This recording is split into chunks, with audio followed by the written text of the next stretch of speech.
Hello കൂട്ടുകാരെ, എല്ലാവർക്കും ഒരു ബിഗ് വാം ഹഗ്. ഇന്ന് നമ്മൾ ഇവിടെ ആരംഭിക്കാൻ പോകുന്നത് ഒരു സൂപ്പർ ഫൺ എക്സൈറ്റിംഗ് ജേർണിയാണ്. ഇത് നമ്മുടെ 30th ഇന്റൻസീവ് ബൈബിൾ കോഴ്സാണ്. ഈ മനോഹരമായ ബുക്കിന്റെ പേരെന്താണെന്നോ? Hope stories. ഈ ബുക്കിൽ നിറയെ പസിൽ, ആക്ടിവിറ്റീസ്, ഗെയിംസ് ആൻഡ് കുറെ സർപ്രൈസിങ് എലമെന്റ്സ് ഉണ്ട്. ഈ ബുക്കിൽ എല്ലാ പേജസും കളേർഡ് ആണ്. കുട്ടികളെ, നിങ്ങൾക്ക് സ്റ്റോറീസ് ഇഷ്ടമാണോ? Adventure stories, miracle stories or hero stories? Wow, super! എല്ലാവർക്കും സ്റ്റോറീസ് ഇഷ്ടമാണല്ലേ? പക്ഷേ നമ്മുടെ ഈ ബുക്കിൽ ഒരു ബൈബിൾ സ്റ്റോറീസ് ആണ്. ഈ സ്റ്റോറീസിന്റെ പ്രത്യേകത എന്താണെന്ന് അറിയാമോ? ഈ സ്റ്റോറീസിൽ സൂപ്പർ ഹീറോസ് ഉണ്ട്. പക്ഷേ ഈ സൂപ്പർ ഹീറോസിന് ഫ്ലൈയിങ് പവേഴ്സ് ഇല്ല, മാജിക്കൽ പവേഴ്സ് ഇല്ല, ഇൻവിസിബിലിറ്റി പവേഴ്സും ഇല്ല. പിന്നെ എന്തായിരിക്കും ഇവരുടെ സൂപ്പർ പവർ? ഈ സൂപ്പർ ഹീറോസിന്റെ പവർ എന്താണെന്ന് അറിയാമോ? ദൈവത്തിലുള്ള വിശ്വാസം, ഹോപ്പ് ഇൻ ജീസസ്. ഈ ബുക്കിലുള്ള ചില സൂപ്പർ ഹീറോസിനെ പറ്റി കേട്ടാലോ നമുക്ക്?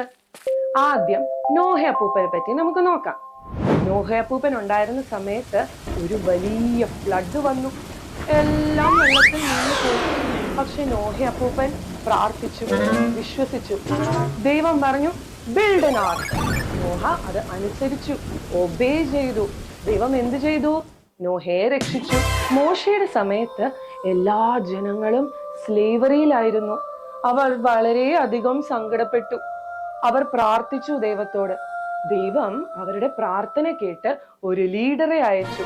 ആ ലീഡർ ആയിരുന്നു മോശ. മോശ വന്ന് എല്ലാ മനുഷ്യരെയും സ്ലേവറിയിൽ നിന്നും രക്ഷിച്ചു. ഈവൻ ഒരു കടലിനെ സ്പ്ലിറ്റ് ചെയ്തു രണ്ടായി. ദാവീദ് ഒരു ചെറിയ ഷെപ്പേർഡ് ബോയ് ആയിരുന്നു. ഒരു വലിയ ജയന്റ് ഗോലിയാത്ത് വന്നപ്പോ എല്ലാവരും പേടിച്ചു. ദാവീദ് പേടിച്ചില്ല. ഒരു ഒറ്റ കല്ലുകൊണ്ട് അവന് വിജയം ദൈവം കൊടുത്തു. ദാനിയലിന്റെ കഥയിൽ ദാനിയലിനെ സിംഹക്കുഴിയിലിട്ടു. ദാനിയൽ പേടിക്കാതെ അവിടെ ഇരുന്ന് പ്രാർത്ഥിച്ചുകൊണ്ടിരുന്നു. സിംഹം ഒന്നും ഡാനിയലിനെ ചെയ്തില്ല. അവന്റെ പ്രാർത്ഥന ദൈവം കേട്ട് ഡാനിയലിനെ അവിടെ നിന്ന് ദൈവം രക്ഷിച്ചു. ജീവിതത്തിൽ എന്ത് പ്രശ്നം വന്നാലും ദൈവം നമ്മുടെ കൂടെ ഉണ്ടെങ്കിൽ നമുക്ക് ഒരിക്കലും ഒരു ബുദ്ധിമുട്ടും അനുഭവിക്കില്ല. കുട്ടികളെ, നിങ്ങൾക്ക് പേടി തോന്നുന്ന സമയമുണ്ടോ?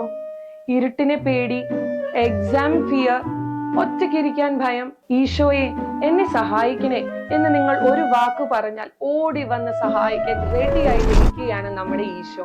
കുട്ടികളെ, അപ്പോൾ നിങ്ങൾ റെഡിയാണോ ഈ ഫൺ സൂപ്പർ എക്സൈറ്റിംഗ് ജേർണിയിലേക്ക്? ആ ബൈബിൾ ഒന്ന് എടുത്ത് ഒന്ന് കിസ് ചെയ്ത് നമുക്ക് ഈ ജേർണി ആരംഭിക്കാം. എനിക്ക് വിശ്വാസമുണ്ട്, എനിക്ക് പ്രത്യാശയുണ്ട്, ദൈവം എന്നെ സ്നേഹിക്കുന്നുണ്ട്. Welcome to hope stories IBC 2026. നമ്മുടെ ദൈവയാത്ര നമുക്ക് ഇവിടെ തുടങ്ങാം.